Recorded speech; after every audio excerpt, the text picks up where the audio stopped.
donne l'ordre que tu sois puissant, parce que si tu manques de puissance, les gens vont marcher sur toi.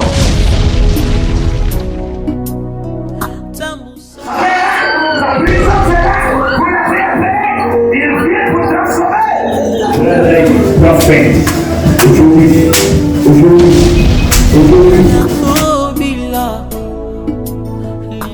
Personne n'arrive à vous dominer. Pour que vous puissiez réussir dans tout ce que vous êtes en train de faire, le chrétien doit connaître et marcher selon ses droits restés. Tu es vrai.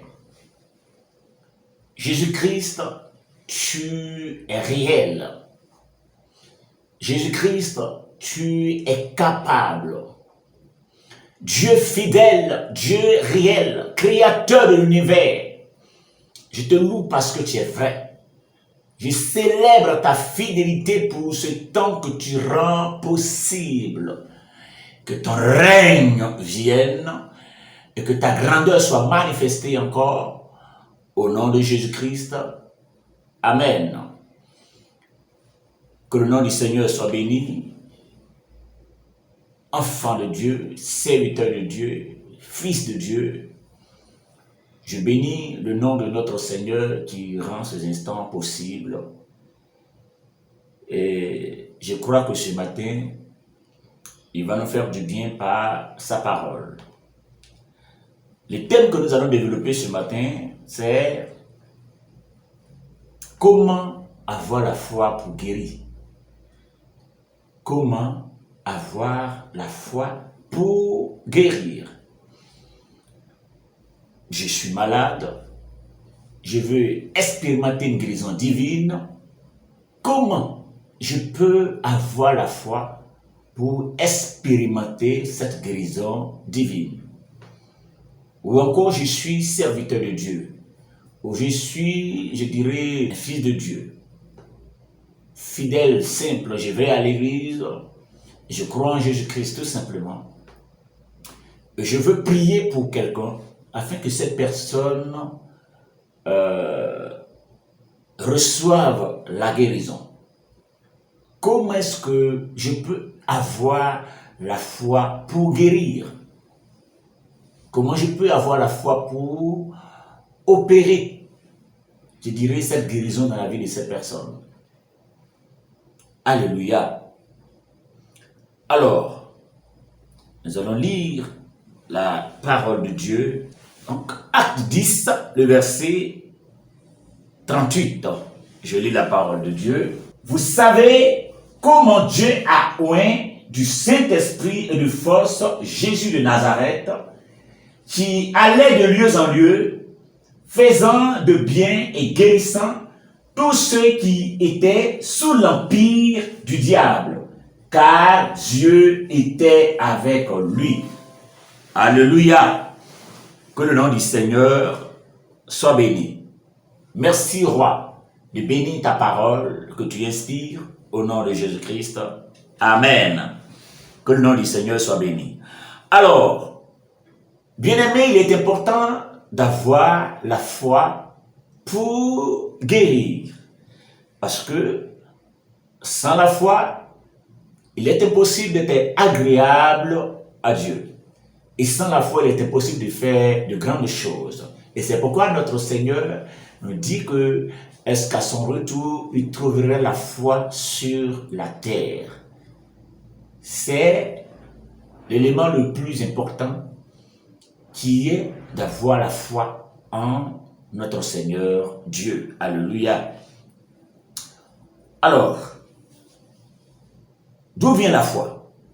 La Bible dit clairement que la foi vient de ce qu'on entend, et ce qu'on entend vient de la parole de Dieu. En Romains 10, verset 17.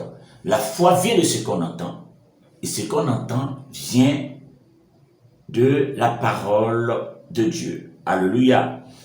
En Osée 4, verset 6, la Bible dit « Mon peuple périt, ou mon peuple est détruit par faute de connaissance, ou par manque de connaissance en d'autres versions. » Alors, si nous manquons de connaissances, il est probable que nous allons périr. Alléluia.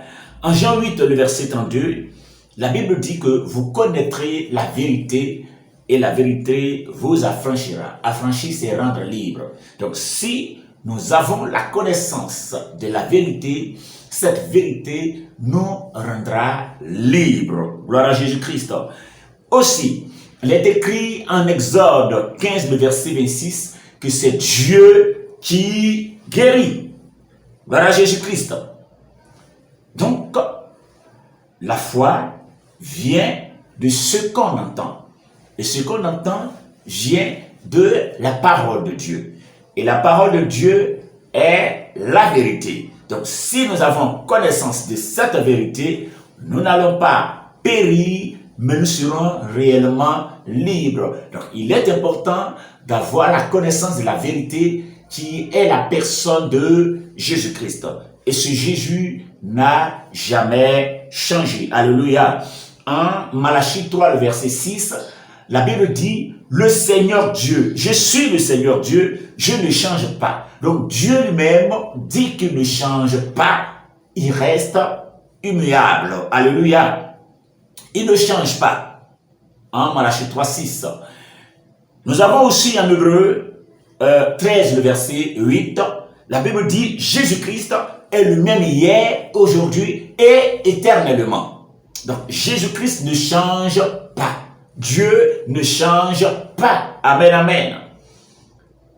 Donc, ce même Dieu, ce qu'il a fait dans l'ancien temps, il peut le faire aujourd'hui. Les signes qu'il a opérés avant, il peut opérer les mêmes signes aujourd'hui. S'il guérissait au temps de la Bible, il peut continuer, du moins, à guérir aujourd'hui. Parce qu'il ne change pas. Les mêmes signes qu'il a opérés avant, il peut opérer les mêmes signes aujourd'hui.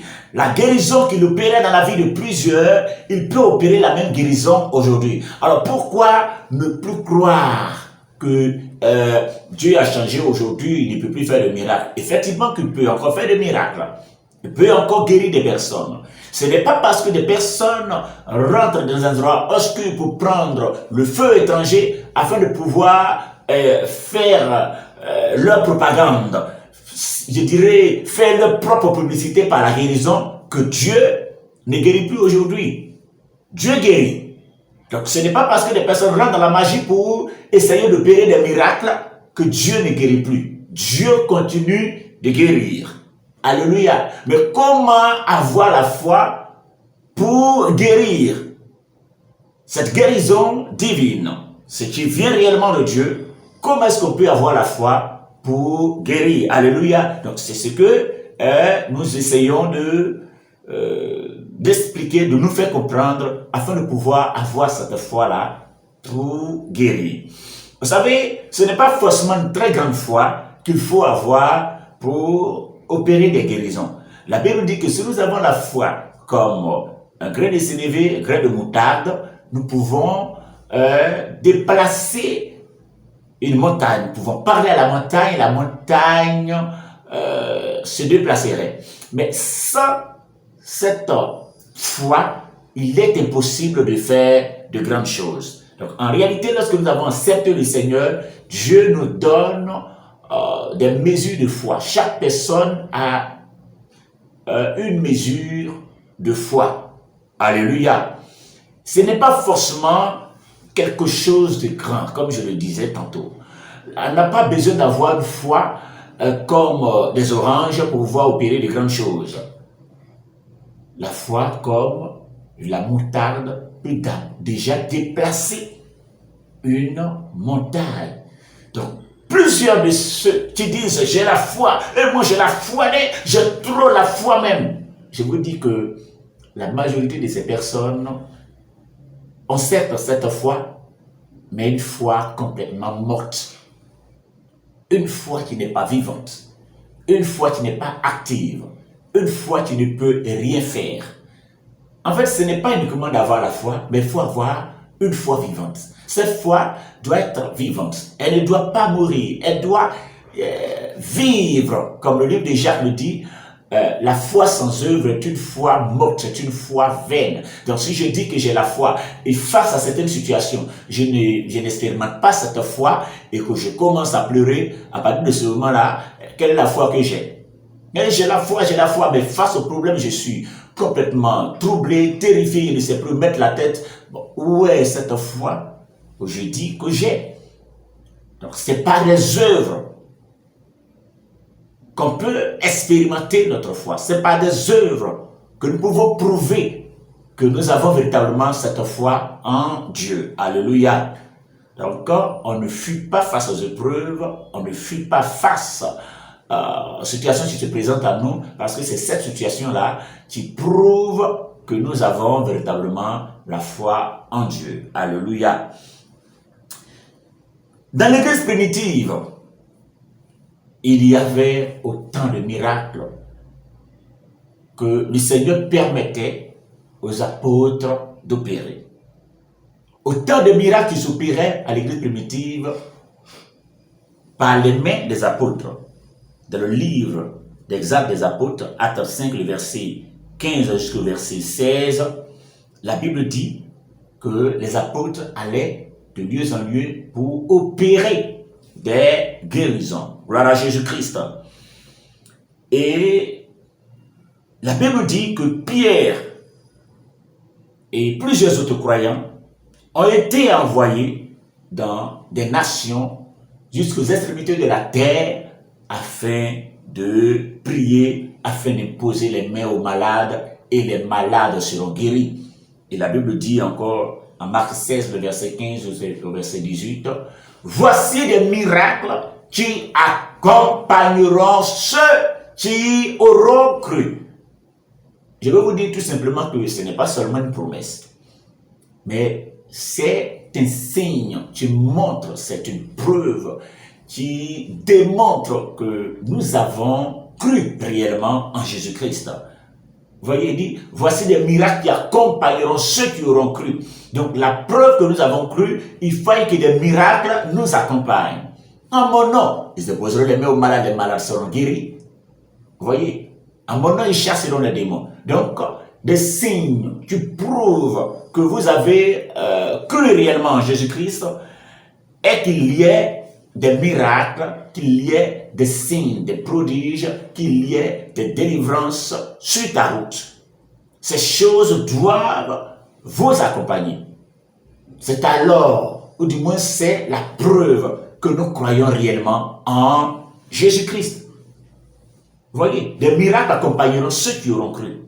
Alors si je crois, les miracles doivent m'accompagner. Mais je n'ai jamais vu de miracle s'opérer dans ma vie. Quelle est la preuve que je crois réellement? Aucun signe. Quelle est la preuve que je crois? Pendant qu'ici, il nous dit que voici, c'est la preuve qui montre, c'est la preuve qui démontre, c'est la preuve qui explique que nous croyons en Jésus-Christ. Amen. Que le nom du Seigneur soit béni. Alors, pour pouvoir avoir la foi pour guérir, nous venons de comprendre tout à l'heure que la foi vient de la parole de Dieu et la foi arrivée de ce qu'on entend et ce qu'on entend vient de la parole de Dieu. Et cette parole de vérité, c'est notre Seigneur et Sauveur Jésus-Christ. Alléluia. Donc Jésus a opéré pas mal de signes et avant de monter, lorsqu'il devait monter, il a aussi conféré ce pouvoir aux apôtres en Luc 19 et même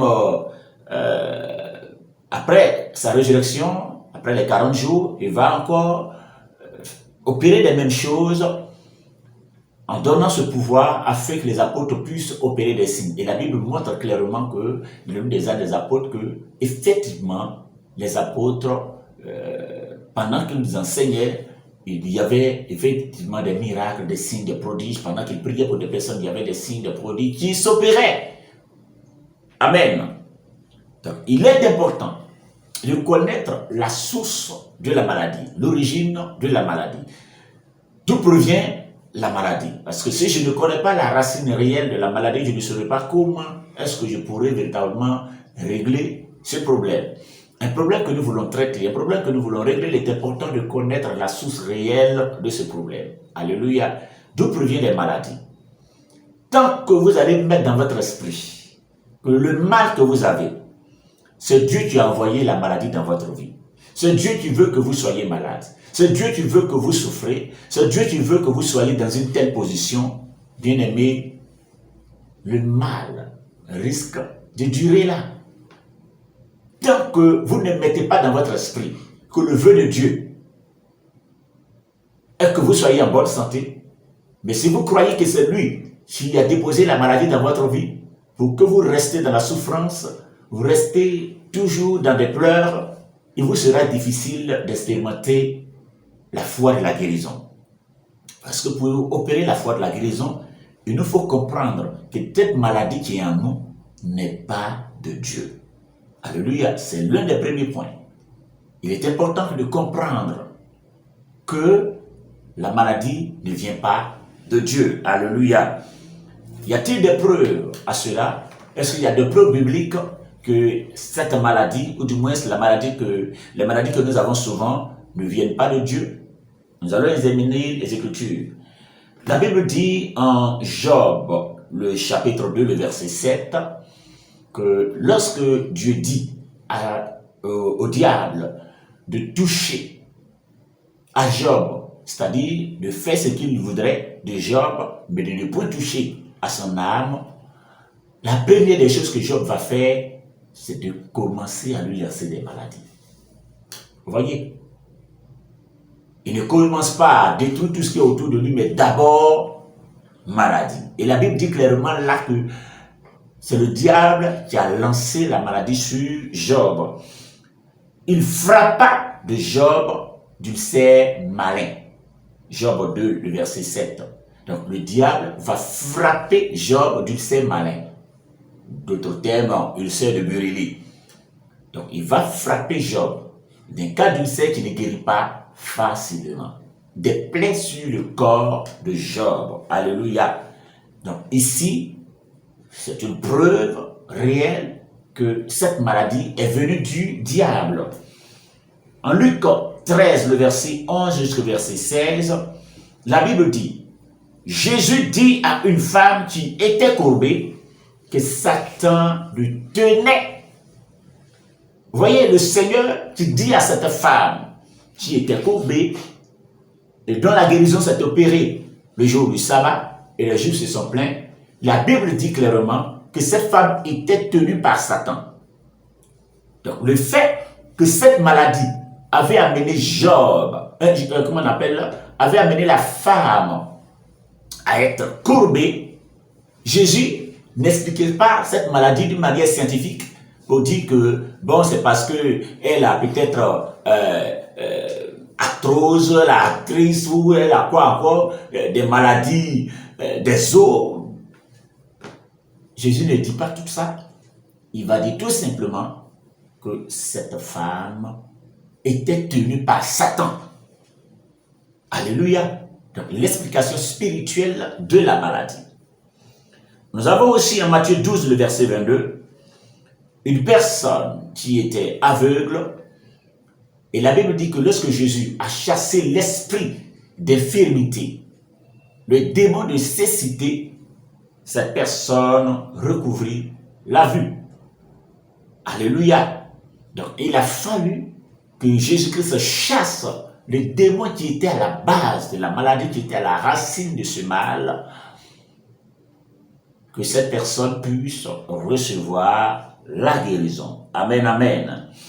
Nous avons même dans le livre des Actes des Apôtres que nous venons de lire tout à l'heure, Acte 10, le verset 38, Jésus allait de lieu en lieu, guérissant tous ceux qui étaient sous l'empire du diable. Alléluia. L'empire, c'est l'oppression. Donc, toutes les personnes qui étaient sous l'oppression du diable, sous la domination du diable, sous le règne du diable, toutes les personnes qui étaient malades, dont Jésus-Christ guérissait de lieu en lieu, étaient sous l'oppression du diable. Alléluia. Donc, le verset nous dit ici que toutes les personnes que Jésus guérissait, en réalité, c'était des personnes qui étaient sous la manipulation, sous l'empire, sous la domination, sous le règne du diable. Alléluia. Peu importe la maladie que la personne avait, lorsque Jésus-Christ arrivait, Jésus parlait à l'esprit qui était derrière cette maladie. Jésus menaçait l'esprit et cette personne recevait la guérison. Et le verset est clair. Il allait de lieu en lieu et guérissait des personnes qui étaient sous l'empire du diable. Donc, leur maladie avait pour cause l'empire du diable. Leur maladie avait pour cause l'oppression du diable. Leur maladie avait pour cause le règne du diable. La maladie que ces personnes, les maladies que ces personnes avaient, étaient, ou du moins, avaient pour cause le règne, la domination du diable. Alléluia. Donc, c'était le diable qui tenait toutes ces personnes malades. Amen, amen. Gloire à Jésus-Christ. En Marc 9, le verset 25, il y avait une personne qui était sourde. Eh bien, cette personne a été guérie par Jésus-Christ. Oui, par Jésus-Christ, lorsque Jésus a chassé l'esprit qui était à la base. Donc, autant de versets qui montrent que la plupart des maladies que nous avons ici, il y a une racine démoniaque, il y a une cause spirituelle, il y a un esprit qui est derrière et qui manipule la maladie. Alléluia. Alors, la participation du diable dans la maladie se fait comment? Comment est-ce que le diable agit dans la maladie? Comment est-ce qu'il participe, voilà, à la maladie? Selon William Branham était un prophète de Dieu. C'est vrai que plus tard, des personnes ont commencé à faire de lui une autre personne, mais c'était un prophète. Et lui, l'explication qu'il donne à la maladie est que la maladie, chaque maladie est vivante. Alléluia. Il disait que chaque maladie est vivante et la maladie possède un germe. Et ce germe vient de Satan. Alléluia. Car il détruit. Le diable ne vient que pour détruire, pour dérober, pour gâter. Donc, le germe de la maladie vient de Satan. C'est ce germe-là, Jésus-Christ appelle esprit d'infirmité. Donc, toutes les personnes qui étaient malades, Christ appelait l'esprit qui était derrière comme esprit d'infirmité. Alléluia. Donc, de la même manière, le germe de cette maladie se développe dans la vie d'une personne et tant que ce germe ne meurt, la personne ne reçoit pas la guérison, tout comme le germe de la vie. Alléluia. Donc c'est comme ça que ça se manifeste. Donc il est important d'extraire le germe de cette maladie afin que cette personne puisse véritablement recevoir la guérison. Et donc pour recevoir la guérison, il faut commencer à penser comme Dieu pense, à voir les choses comme Dieu les voit. Parce que l'être humain ou les scientifiques, lorsqu'on essaie d'expliquer ces genres de choses, voient ça autrement. Ou des païens ou des personnes qui ne connaissent pas réellement, ou du moins qui ne croient pas à la guérison divine, examinent ou réfléchissent sur la chose autrement. Et c'est à ces personnes-là que Dieu dit en Isaïe 55, le verset 8, « Vos pensées ne sont pas mes pensées, vos voix ne sont pas mes voix. » Donc nous devons voir la pensée de Dieu, nous devons penser comme Dieu pense, voir les choses comme Dieu voit, pour pouvoir recevoir cette guérison divine. Amen, amen. Donc, il est important que nous ayons foi en Dieu. La foi pour guérir, nous devons avoir cette foi que le Dieu que nous servons soit capable de nous guérir. Je vous donne un exemple biblique pour nous amener à comprendre comment est-ce que la foi fonctionne par la guérison. Comment est-ce qu'on peut opérer du moins on peut expérimenter la foi de la guérison à la lumière de la parole de Dieu. Amen. En Marc 11, verset 12 au verset 14, la Bible nous dit que Jésus-Christ et quelques apôtres arrivent à un endroit où il y avait un figuier. Il voulait prendre des figues pour consommer et là, le figuier n'a pas porté du fruit. Et qu'est-ce que Christ va faire? La Bible dit qu'il a maudit le figuier. Amen. Jésus-Christ dit au figuier, tu ne porteras plus du fruit, personne ne mangera encore tes fruits. Alléluia. Donc Jésus va maudire le figuier. La Bible ne nous dit pas automatiquement le figuier est mort. Non, non. Jésus a prononcé une parole. Et cette parole va faire effet. Et c'est jusqu'au lendemain. Ils étaient en train de passer à nouveau en cet endroit lorsqu'ils ont vu l'arbre complètement séché. La parole a été libérée. Elle ne s'est pas automatiquement, je dirais, accomplie. Mais cette parole est rentrée dans la vie de ce figuier et a commencé à travailler à ce que le figuier meure. Donc pendant que nous libérons une parole de foi pour la guérison, cette parole rentre dans la vie de cette personne et elle commence à opérer des signes de guérison jusqu'à ce que la guérison soit totale. Alléluia. Gloire au Seigneur. Donc c'est comme ça que nous devons croire la parole que nous avons libérée. Parce que si vous-même ne croyez pas en ce que vous avez laissé, vous avez prononcé ou proclamé, déclaré, si vous ne croyez pas à votre déclaration, mais ça ne sert à rien de déclarer quoi que ce soit. Donc ce que je dis, je crois qu'elle va se produire, elle va faire quelque chose, elle va faire effet, elle va détruire les germes de la maladie et je crois que cette guérison ou cette bénédiction va arriver dans ma vie. Alléluia. Donc, au verset 20, au verset 24, c'est le lendemain, lorsqu'ils sont arrivés là, ils ont vu que l'arbre avait complètement séché. La parole a été livrée. On ne voit pas la guérison s'opérer systématiquement, mais le lendemain, ils viennent, ils voient la guérison s'est opérée. Donc, il y a des cas de maladie après avoir prié pour la personne, ou du moins après que vous ayez fini de prier vous-même, la parole que vous avez déclarée, croyez qu'elle va faire effet, qu'elle va produire quelque chose. C'est alors que la guérison va commencer à s'opérer. Alléluia. Le problème, c'est que nos yeux sont plus fixés sur les symptômes. Et à cause des symptômes de la maladie, à cause des symptômes que nous avons, nous commençons tout de suite à douter. Cette foi que nous avons eue auparavant commence à être complètement dissipée à cause des symptômes que nous avons. Alléluia. Mais lui, il ne peut pas me dire que je suis guéri pendant que je ressens la douleur. Amen, amen. Nous avons l'exemple en Marc 2, le verset 11 au verset 12, le paralytique qui est guéri. Amen, amen. Et même encore dans le livre des Actes des Apôtres, après que la parole fut libérée, il n'est pas guéri automatiquement. Mais qu'est-ce que Pierre m'a dit? Ce que je te donne, alors il va mettre sa main droite dans la main de Pierre. Ce que je te donne, lève-toi et marche. Il va déclarer maintenant quelque chose qu'il a déclaré auparavant. Il va le faire lever. Et cela va tout de suite se matérialiser. Vous pouvez lire Marc 2, verset 11 au verset 12. Vous allez voir aussi cette guérison qui s'est opérée, du moins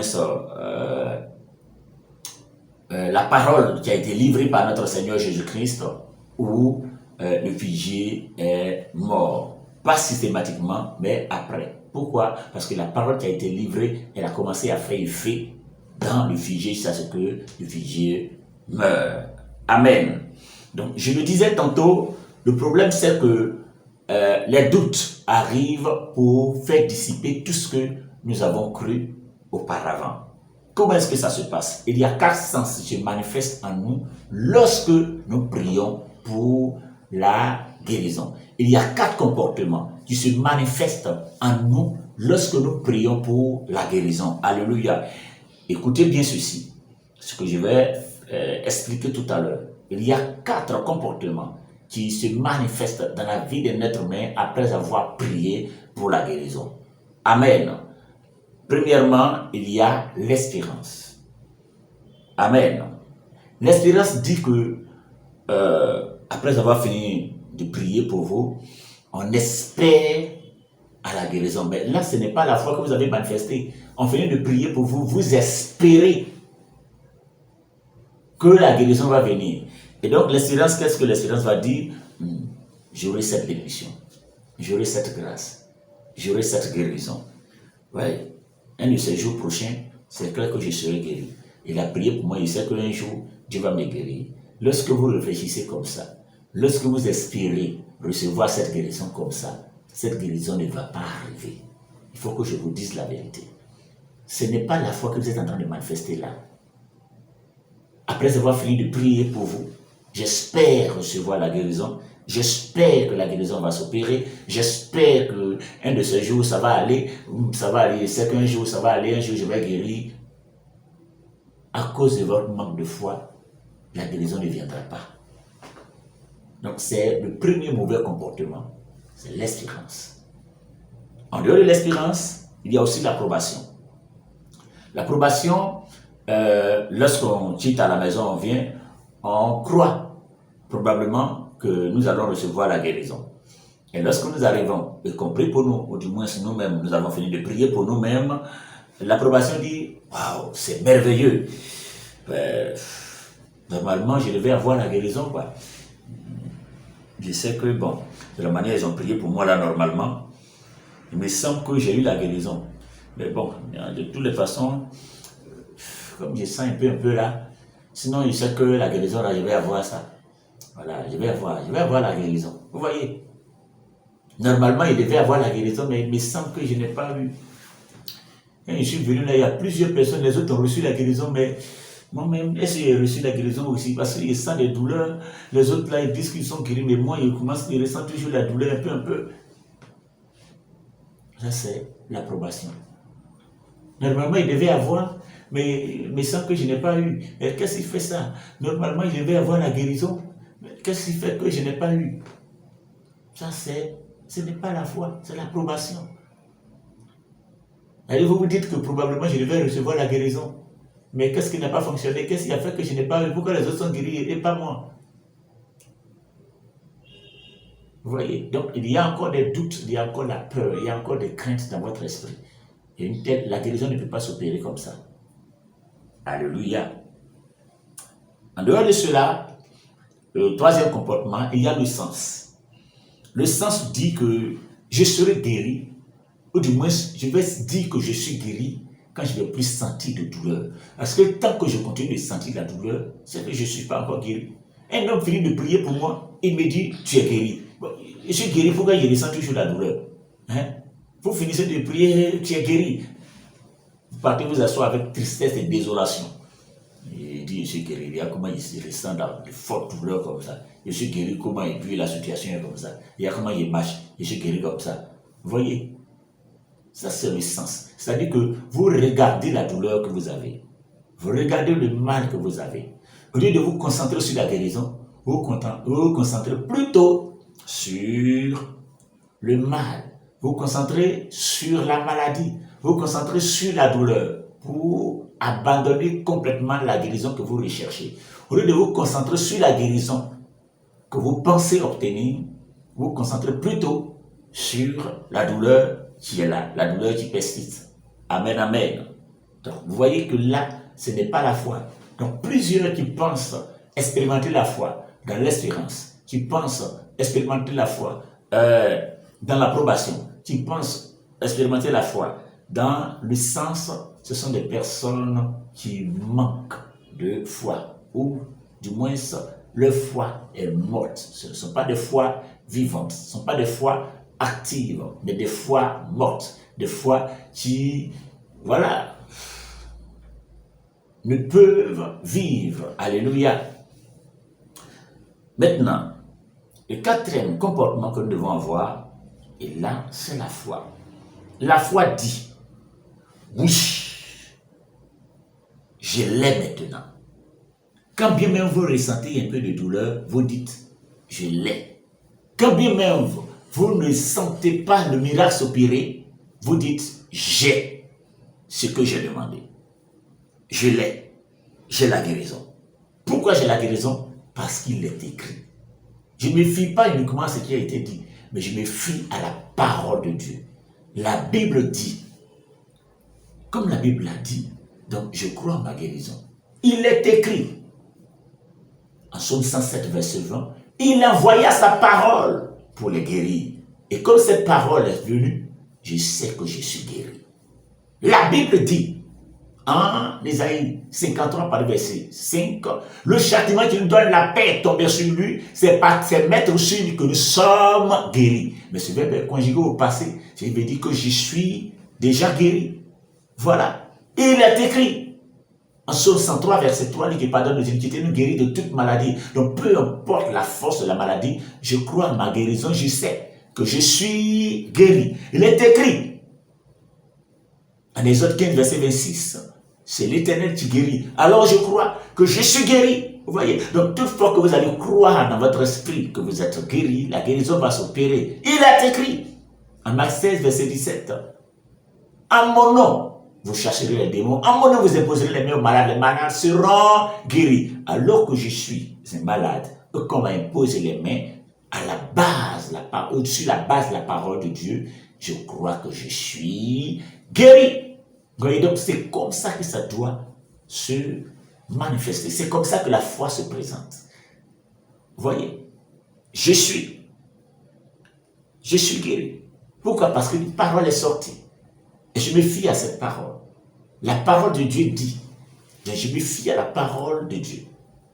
Je vous donne le témoignage d'un monsieur qui, couché sur son lit d'hôpital, il avait les pieds complètement entremêlés, paralysés, et il était couché depuis à l'hôpital. Alors qu'on lui donnait autant de traitements, tout son argent est en train de finir dans cette histoire de mauvaise santé. Le monsieur, on lui a donné une Bible. Alléluia. Il n'était pas chrétien, je vous le dis. Je dis bien, il n'était pas chrétien. Donc, comme il était malade, il y a des personnes qui sont parties au sein de cet hôpital pour évangéliser. Donc, pendant l'évangélisation, ces personnes ont distribué des Bibles. Donc, ils ont donné une Bible au monsieur. Alors qu'il a commencé à feuilleter, il est tombé sur le verset que je viens de citer tout à l'heure, en Ésaïe 53. Et il a commencé à lire Ésaïe 53. Et ce verset 5, quand il est arrivé au verset 5, le verset dit, le châtiment qui me donne la paix est tombé sur Christ.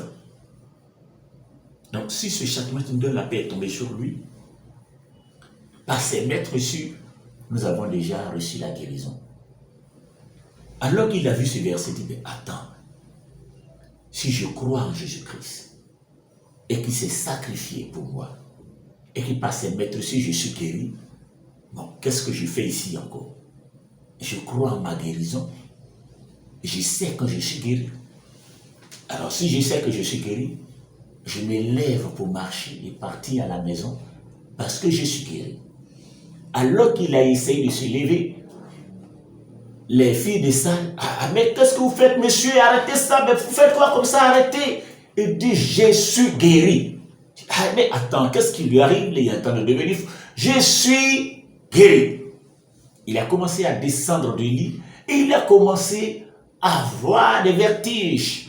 Il voulait tomber, il était devenu faible. Il a attrapé le lit comme ça, il tremblait, il ressentait de la douleur. Mais il dit, je suis guéri.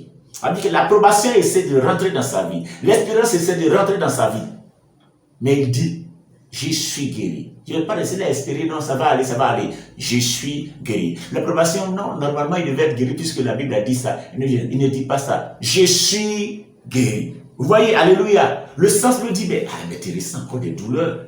Oui, c'est des douleurs. La douleur, tu veux tomber, tu te lèves, tu veux tomber, tu veux continuer. Je suis guéri. Alléluia. Et pendant que le monsieur a continué, malgré la douleur, malgré qu'il criait, il avait continué, il marchait toujours. Les filles de salle essaient de l'arrêter, il dit, laissez-moi en paix, je crois que je suis guéri, si Jésus guérit, et que je place ma confiance en lui, et que cette parole a été déjà annoncée, je suis guéri. Je vous le dis, automatiquement, le monsieur, pendant qu'il était en train de marcher, la guérison s'est opérée dans sa vie. Tout le monde était sidéré. Tout le monde était touché dans l'âme.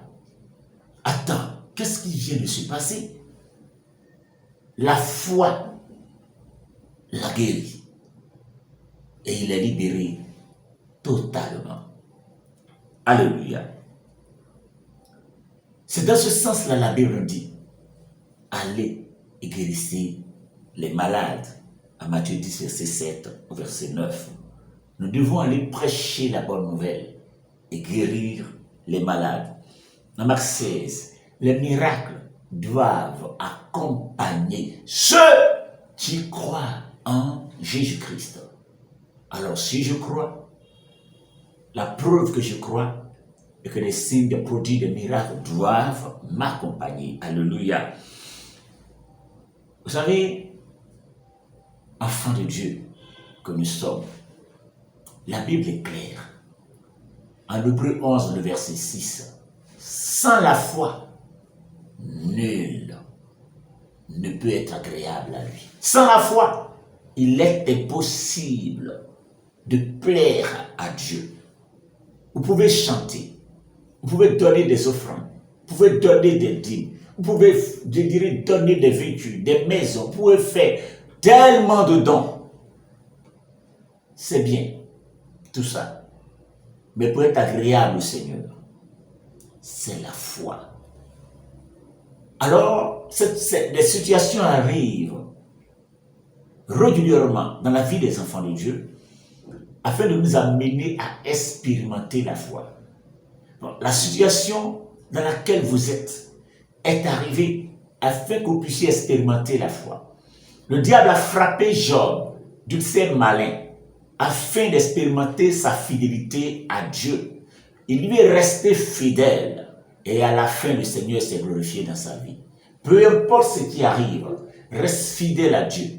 Crois en la guérison divine. Croyez que ce Dieu est capable de faire des choses extraordinaires dans votre vie. Croyez qu'il peut encore changer votre quotidien. Croyez que les miracles sont encore d'actualité. Croyez que le Dieu que nous servons n'a jamais changé. Croyez que Jésus est le Jésus d'hier, aujourd'hui, éternellement. Il n'a point changé. Alors s'il n'a pas changé, il est capable de faire les mêmes choses qu'il a fait avant.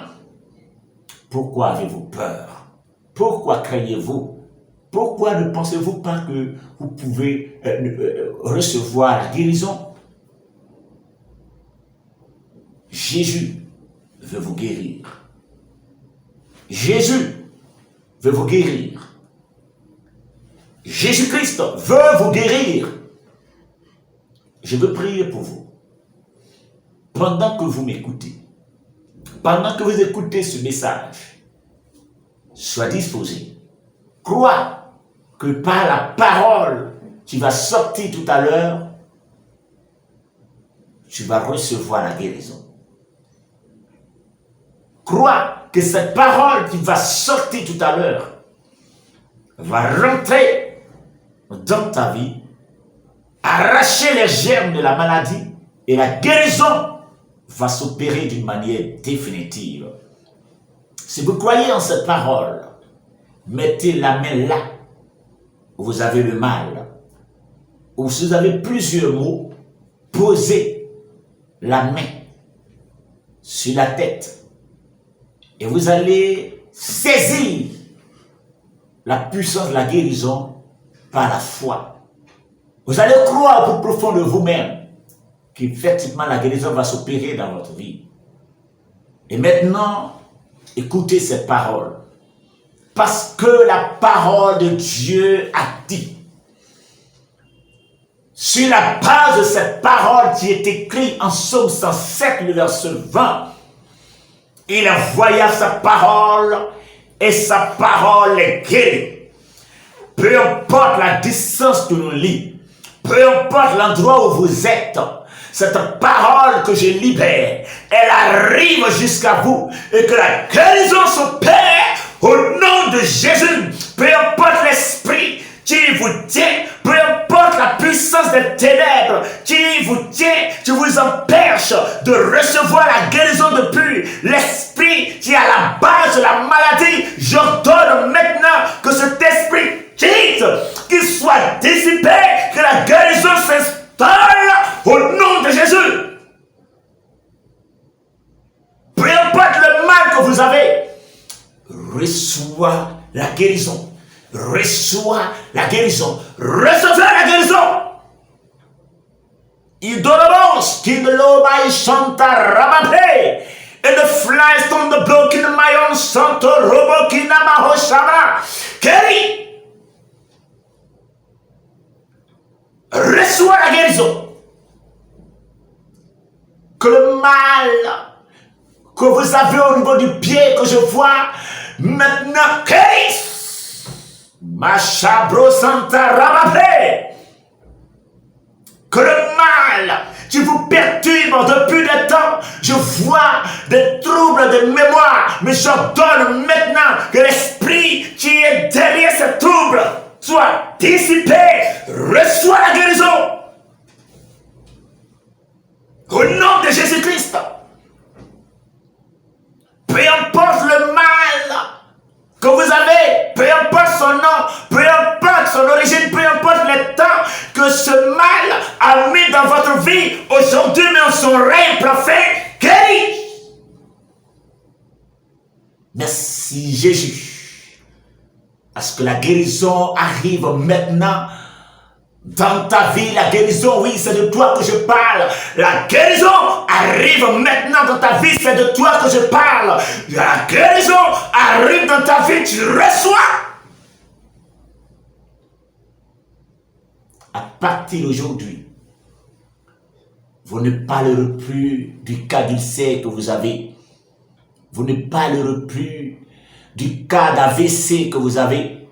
Vous ne parlerez plus des troubles que vous avez. Vous ne parlerez plus de toutes sortes de maux que vous avez. À partir d'aujourd'hui, la guérison dans tes os, drépanocytose, Saint-Esprit me montre des personnes qui sont en train de recevoir la guérison.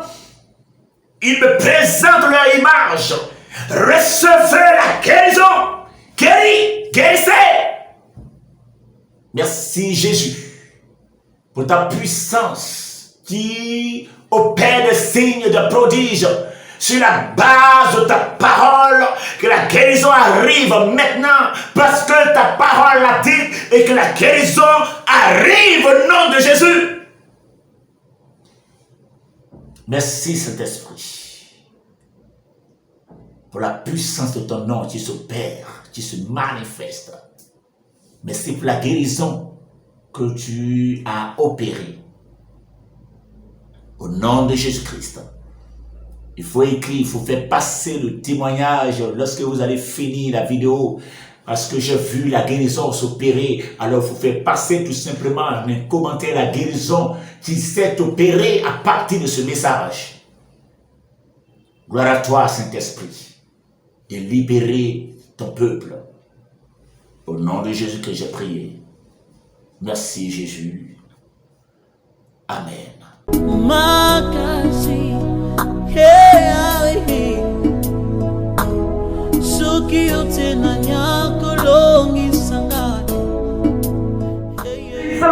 Je donne l'ordre que tu sois puissant, parce que si tu manques de puissance, les gens vont marcher sur toi.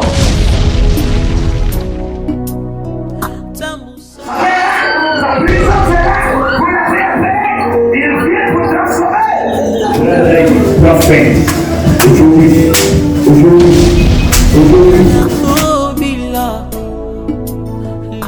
Personne n'arrive à vous dominer. Pour que vous puissiez réussir dans tout ce que vous êtes en train de faire, le chrétien doit connaître et marcher selon ses droits d'esprit.